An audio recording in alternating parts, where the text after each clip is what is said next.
Are you a little bit toxic? A lot of it? How toxic are you? I'm 32%. According to this test I just made up for you. You're welcome. Pop quiz time. Ah, yes. Are you toxic? Are you writing that on your dating app? 100% toxic. That would be amazing. 100% narcissistic. Wouldn't that be so great? Like interested in fishing for compliments. Hey, could you imagine how cool that would be? We could revolutionize dating apps. It'd be like Tinder for narcs only, like all exclusive, right? Like it would be like absolute utopia for narcissists because then they could all play each other's game. That's what I want by unveiling this stuff. If you want to be toxic, great. Only play with toxic people. That's toxic. Are you thinking of that Britney Spears song right now? Truth or dare? Dare, watch this video till the end.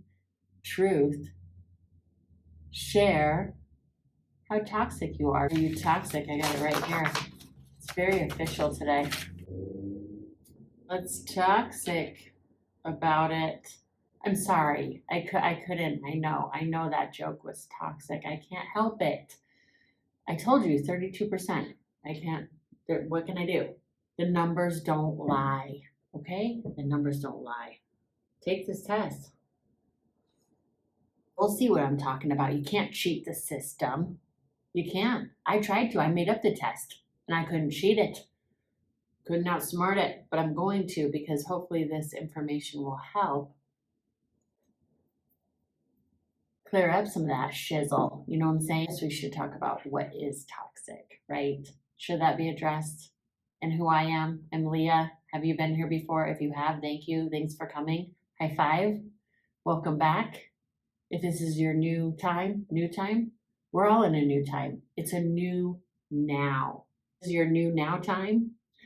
I'm gonna give you a 10. Don't get jealous, returners, okay? You got a high five. You'll get a 10 later.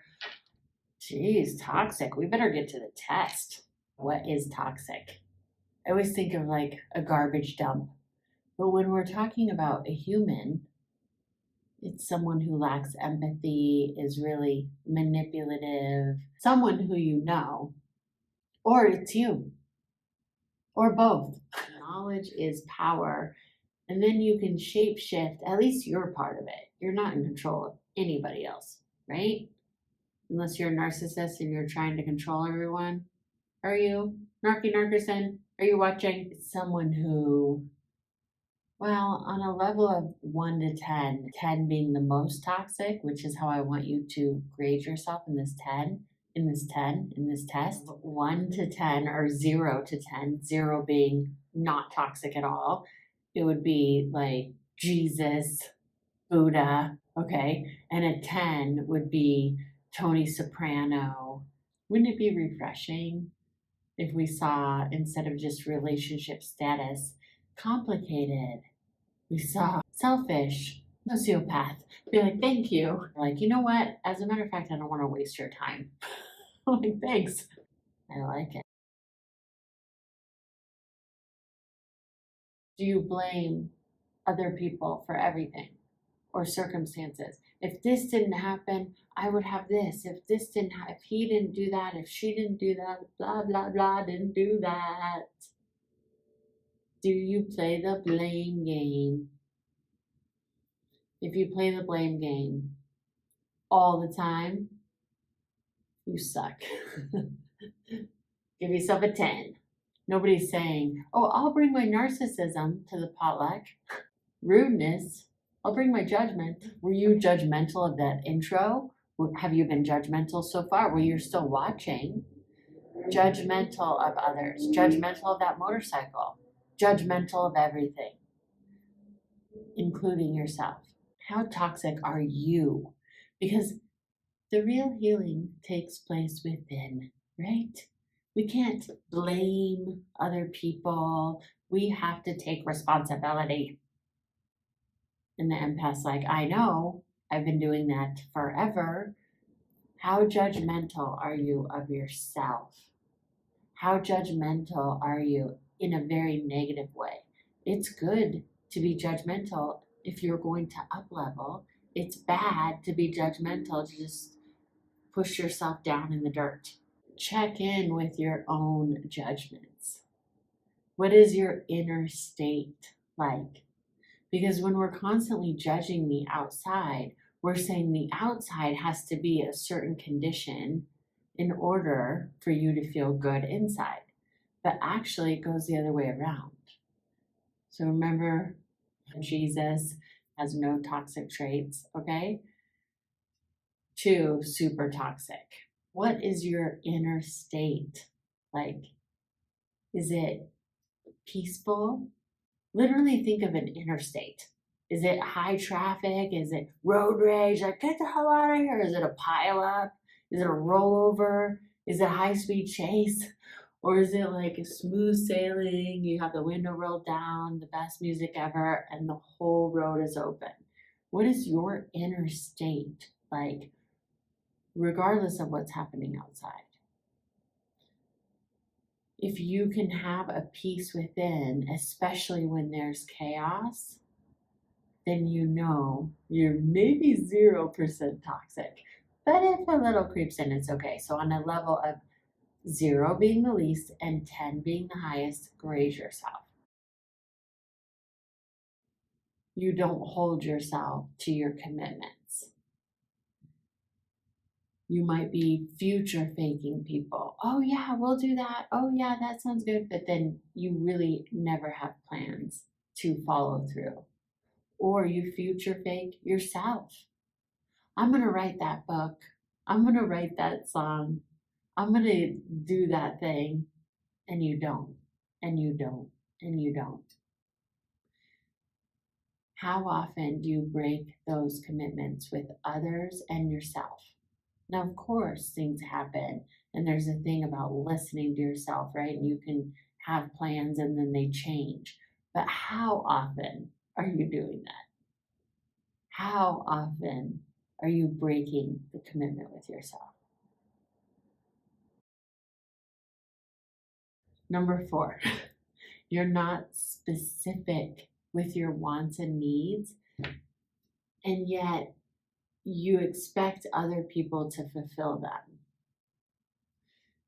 So if you're empathic, you might go, no, I'm always just about the other person. But that is not being specific about your wants and needs. See, you're putting yourself last and going, oh, I don't know. Like, say you're dating somebody. You're like, oh, I don't want to ask them where we're going or what they're interested in because I don't want to scare them off. Why not? If they don't align with what you want, wouldn't you want to find that out now? No, I'll find that out in 25 years because I wouldn't want to scare them off. The worst match for me, right? So how often are you not willing to fulfill your own wants and needs? Have you ever felt that way? Like you're scared of what someone might think? We're all scared of that at times. It's normal. It's so normal. But here is something that can shift your perspective on that. But I'm releasing attachment to how you think about it because I have no control over what you think. You have no control over what I think or anybody else. You have no control over what anybody thinks. You know how I know? Because you don't even have control over what you think. None of us do entirely. Our thoughts just start going. And that's evidence that you are not your thoughts.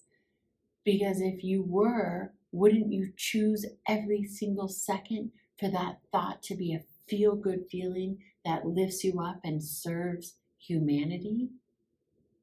We know that's possible. We know thoughts become things. We know thoughts become our reality. So why wouldn't we choose every single moment to feel good and to think good thoughts? sometimes because you've been abused.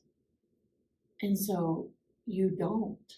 You think negative thoughts. I know I've been in that loop for a long time, really hard on myself, super emotionally abusive to myself, gaslighting myself, blaming myself, doing all the narcissistic things to myself. And then saying I'm being nice to other people, but that's not really nice because it's all energy. So in turn, you're actually doing it to other people. So yeah, look at why you did that, learn why, but now heal it. So now we have to think better thoughts. Could it be that simple? I've been trying it out, and I tell you, it feels a lot better when I start going into that doom and gloom catastrophe thinking, and I go, that doesn't serve me. It just doesn't. So soon it becomes less interesting to go into drama and low vibration stuff. It's not that you don't feel it though. You feel it, you let it pass through, but you realize it is not you. So you don't attach to it. And when you do have wants and needs, do you feel guilty for them and apologetic? Oh, I'm sorry that, I'm a human being and I like sleep or whatever it is. You almost apologize for things that are absolutely ridiculous because, of course, you would want those things. You overly apologetic, scale of 1 to 10, 10 being super sorry all the time. Like when the narcissist cheats and abuses you, you apologize and create that trauma bond. This is how you can take on those toxic traits. It's fun stuff. You might think this is being nice. This is actually a very toxic trait because you will attract narcissists. That's toxic. So sometimes we think only toxic as being a narcissist, sociopath, right? But an empath, people pleaser can be pretty toxic because you are perpetuating that cycle. And I don't mean to brag, but I was there too. That's why I'm qualified to talk about this for all the years of emotional abuse. Yeah. Oh, by the way, somebody asked me a very important question.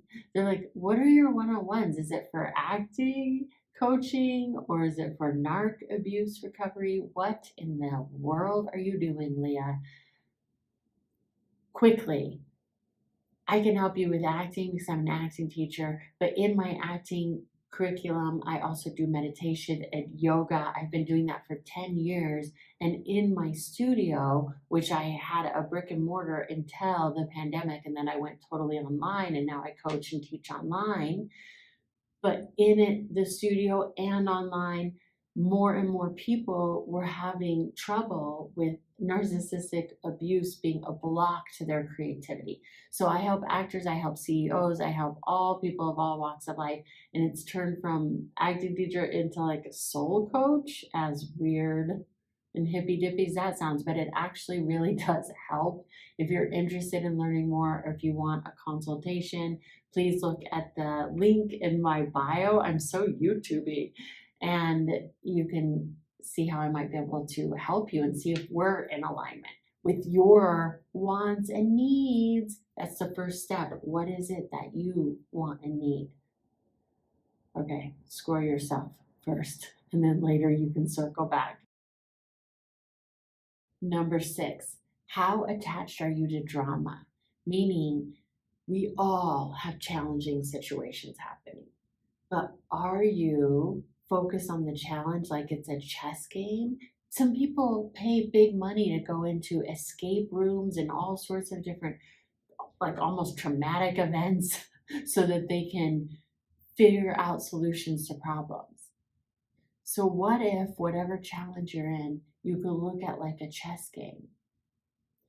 But on a scale of 1 to 10 right now, when a dramatic, challenging thing happens, you get intrigued and curious, and want to know how you can become your highest and best out of this?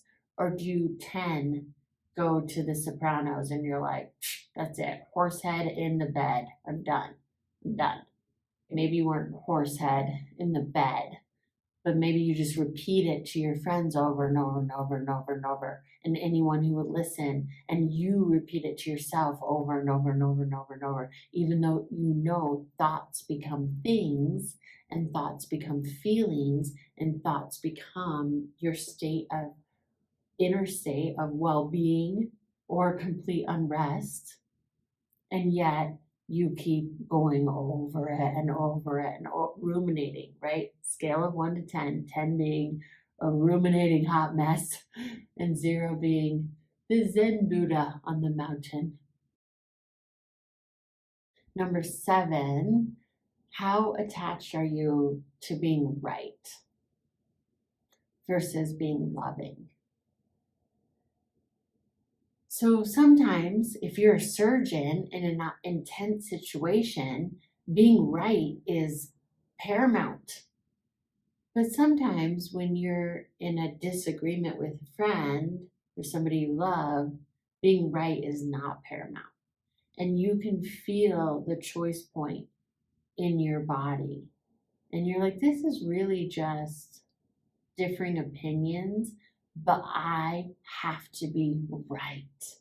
And that's when the self-righteousness kicks in, and you will be right even if it means losing a friendship, a spouse, a family member, because you have to be right. All right. Score yourself 1 to 10. I'm excited to see. Are you going to be brave enough to share? I doubt it. 32%. I was disappointed in that. I'm going to get it down to 0. I'm getting it down to 0% toxic. Who's with me? Okay, moving right along. Number 8. I hate this one. Do you name call? Do you call other people names? It's so juvenile, but people do it and it's awful. It's horrible. It's a deal breaker for me. I think it's just absolutely terrible. I hear people do it to their kids. Like, oh, he's just a little idiot. It's like, what kind of affirmation are you telling that poor 5-year-old every single day? So do you name call? Are you like, he's such a or she's, you get it, you know what name calling is. But also, do you do it to yourself? And name calling could be beautiful, right? If you're like, beautiful, talented, amazing. But that's not the kind of name calling we're talking about. It's like, I'm so stupid. How could I be so dumb? Number 9, do you believe in good, in inherent good over bad? Do you believe that there's always something good at play? Or do you believe it's just all doom and gloom and it's just terrible and people are out to get you? What do you really believe at your root? What's the story you tell yourself over and over, right? So, you know how sometimes your phone will come up like how much screen time you had per week? Wouldn't it be amazing if it could come up and say, and we probably will with how fast AI is going, it's going to be freaky. It's just going to tell us our thoughts. We're not even have to go into Chat GPT. It's just going to tell us what we think. Anyway, but wouldn't it be kind of amazing? I guess I got to be careful what I say. If it tracked all of your limiting beliefs, it's like, well, you had 1 million limiting beliefs today and 5 good ones. On a scale of 1 to 10, are you filled with possibility? Like 0 being like filled with possibility, you're full, you're big fat sunshine, or a 10 of loserdom. It's not possible. I have to manipulate, lie, cheat, steal, compete to get ahead because there's not enough to go around because I'm in total lack and limitation. What did I score on that one? I'm not telling you my individual scores. I told you my overall score, and I know you care. I do. Kind of. But I'm really judgmental of myself. Okay. Number 10, this is the most important thing to everything. Do you choose your mood, or does your mood choose you? Do you choose your mood, or do the circumstances of your life dictate it to you? Like, I'm so mad because he made me blah, blah, blah, right? That's what narcissists love saying. You made me unhappy. You didn't make me happy. You did this. You made me mad. You made me miserable. You made me cheat, whatever, right? So on a scale of 1 to 10, who dictates your mood?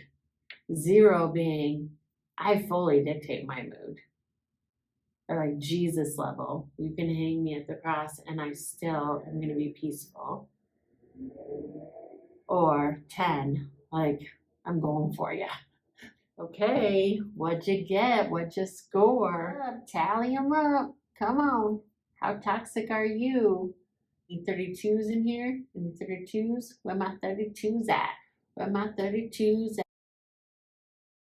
Look at the highest numbers on your page, of course, and address those things and try to bring in one counterintuitive, because maybe you've been programmed to do these things throughout your life for different reasons, right? So do the counterintuitive thing and do the opposite thing. So if you're always beating yourself up, judgmental of yourself, don't do that. Be your own cheerleader. Imagine that you're talking to a child and what you would say to them. And if you're not 100% toxic, it's probably pretty kind and loving. Do that to yourself. Be that for yourself. Say kind words to yourself when you look at yourself in the mirror. Anybody on this planet who has a huge disfigurement or a big challenge. I saw this kid, and if I can find the YouTube video, I'll link it. It's, it's gone viral. I'm sure you could find it very easy. This kid who had tumors all over his face, and he was born that way, and he looks very different. And his mom said it's really hard to even take him to a playground because kids would get scared and call him a monster. It's heartbreaking. So if you're saying mean things to yourself, you're definitely saying mean things to that kid, even if you don't think that you're the type of person who would. Because if you're saying mean things to yourself, you are. Check in with that. When people say you can't really love anyone unless you love yourself, it's true. If you're being judgmental of yourself and think that you're loving to other people, it's not. If you're a parent and you're so mean to yourself, but you think you're going to instill self-confidence in them, no. They may still have self-confidence because of their own life and soul's path and all that, but they certainly aren't going to get it exampled by you. Be who you want to be today. I know that's not easy. That's such a catchphrase, and I'm mad at myself most days. That's why I'm 32% toxic, because I'm mean to myself, but I'm working on it. And it's humbling and it's vulnerable and it's a total shit show, but I'm willing to address it for my daughter, for my life, and so I can give back, because otherwise it's really depressing, right? What's the point if we're not growing and evolving? What up? I'm getting my number down this year. I'm telling you, I'm getting it down. It's going to be down to a 0. I'll be like, yes, I'm a 0. The thing is, when you feel really good about yourself, you will still attract people that are horrible. Isn't that great? No, because there's just people in the world. Because you're horrible to yourself. Because people are weird. That's why. But when you're not so mean to yourself, you won't really tolerate it from other people, because it's just not that interesting to you. It's not what you do. You're like, yeah, I'm not really into that. But when you are, even if it's on a subconscious level, you do attract it. See, we say that like we're shaming, like you're attracting a unicorn in the forest. No, it's just that you're talking about negative things. And so then you're going to be with people who like talking about negative things. That's the game they like. Some people love complaining. Some people love blaming and complaining, complaining. Some people expect somebody else is going to come along and be nicer to them than they are. If you do that, you know that you're putting things outside of yourself. You know that you're setting yourself up for failure because people change, their ideas change, their perspectives change, even about you. Some people thought you were the greatest thing, and then now you're the villain. You're the villain and you're the saint in somebody's story. Everyone has a villain and a saint, right? So it can get confusing. Am I the villain? Am I the saint? Check in. I was talking to my daughter tonight, and she's having growing pains. I mean, first of all, she's like 9 feet tall, and she's in kindergarten. She's really tall and amazing and smart and beautiful. She's having growing pains emotionally, spiritually. She says, it's tough. It's tough being 6. Your teeth are falling out. You've got crushes on boys, but your teeth are falling. I mean, she's like, it's crazy. So she's having a tough time. But today she was having temper tantrum. I mean, she didn't have that when she was 2 and 3 years old. So I just said, what is going on? I said, that's not who you are. And she said, sometimes it is. I was like, that's fair. She goes, it's not who I feel like in my heart. But she said, sometimes I just get so mad. And we all do. But when we can check in and be in charge of things more, it's definitely less toxic. Does that mean you're controlling and in charge of everybody around you? Don't do this, don't trigger me, blah, blah, blah. No, because that's impossible. There's going to be landmines everywhere. It's your job to check in and go, okay, how do I want to feel? Because nobody can make me feel something. That's the other thing in my acting curriculum. I teach the Meisner technique. And in there, it's really fun because you can blame. You get to blame your partner through an acting exercise because it's very reactionary and very low vibration to blame somebody for all of your feelings. It's very narcissistic. So that can be a therapeutic process, actually, sometimes to get it out. But in life, that is not a healthy thing to do. But it's also not healthy to then compound it and go, I'm so stupid, and blame yourself. So don't abuse yourself. Don't take on the abuse of the abuser if you've escaped that. And then be that narcissistic, horrible person to yourself. So that's how you can be toxic and not even know it. But you can bake a new cake now, right? Sweeter and better than ever. How's that for an analogy for you? Okay, we could all be multi-gazillionaires if you want to. Not everybody wants to, but you could. All the resources on this planet are here for everybody, but some people have limiting beliefs and people can go, oh, it's the patriarchy or capitalism or whatever. But you're genius. You're brilliant. So you could do anything. And if you want to fight for your limitation, I'm definitely not the person to talk to unless you're trying to tear people down, then fight for your limitation, because don't do that. But if you're a big dreamer and you have lots of possibility, don't fight for your limitation and surround yourself with people who believe in what's possible and who believe in healing. And that's what I do through the arts, through different tools that I have to impart. So if you're interested in one-on-one coaching, we can do that. My schedule does fill up fast. I'm doing this because, again, it's in the bio or it's in the description or something.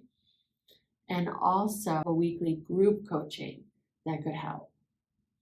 It's amazing. It's for artists, CEOs, producers, actors. You can workshop acting scenes and auditions, or you can just talk. You can be creatively charged.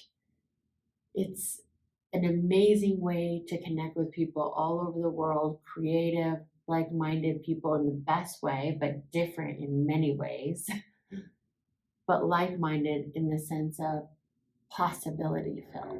Rev your motorcycle really, really high. It is spring. Spring has sprung in the Rockies, you guys. People are revving those engines. I hear all sorts of people going off in their motorcycles. They sound like I'm 110. Do what you love as long as you're being safe. Here I am at 110 again. But be safe in that you know what your ripple effect is. And look at this stuff. You begin to notice your aura of influence. Oh, if I'm putting myself down, that energetically affects other people, my kids, or that kid who has something really challenging. Find in yourself the human part that knows we're all connected. It's humanity, and grow inside that.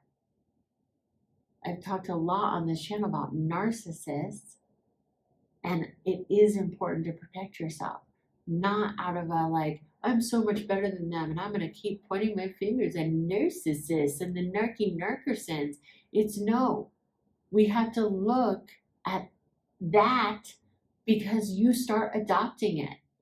You take on that flavor. You become toxic inadvertently if you're around people like that.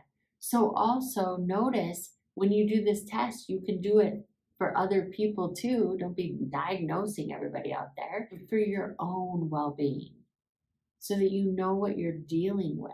Because if somebody's truly 100% toxic, it's going to be really hard and draining to be around them. This is a very short list, and it's really focused on people who are healing on this side. It's not like the major narcissist side. If you want more on narcissism and tips on how to be aware of narcissists with dating, what to do, so be sure to check out other videos that pique your interest. And if you have any questions, comments, concerns, just leave them to yourself. No, I'm just kidding. You can put them in the comments. Be kind. Don't be toxic. Don't be sharing no toxicity up in here. Okay? Unless you want to share your number. If you want to tell us you're 100% toxic narcissist, we'll just get more material. So that'll be great. But also, if you have a comment question that you want answered, it's possible I'll do a video on it. So you have lots of ways to heal. Get in community with me in this group coaching, private coaching, with another mentor, with other healers, with other people that you're called to, but find a team. That is a major way that you can break out of this toxic stuff. If you are 100% toxic, please do get help. But even if you're 1% toxic, get help. Being a human is a tough gig. This is not so easy. Have support. Be as loving as you can to yourself and others. Being loving to others and yourself does not mean accept abuse of any kind. And to be the most loving to yourself and others is to take care of yourself. Being a martyr is also not being loving to yourself and others.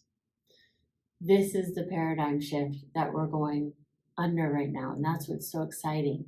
I just posted a video a couple of days ago saying exactly this.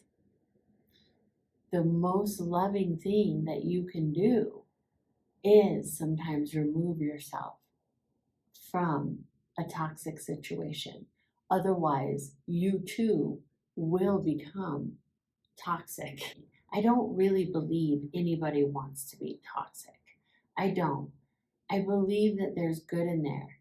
It stems from fear. It stems from hurt and disappointment. The video I just released talked about that. It's all fear, disappointment, sadness from yesterday.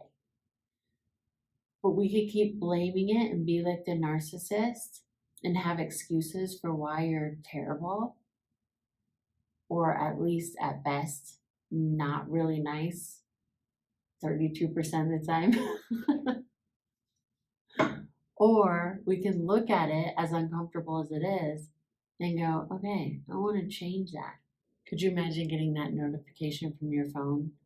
Negative thinking up this week, 97%. 42 hours negative thinking, seconds of positive thinking. Then we'd really see what's going on. Start tracking it. I bow to you. Thank you so much for showing up. Let me know where you're checking in from, and I'll see you next time.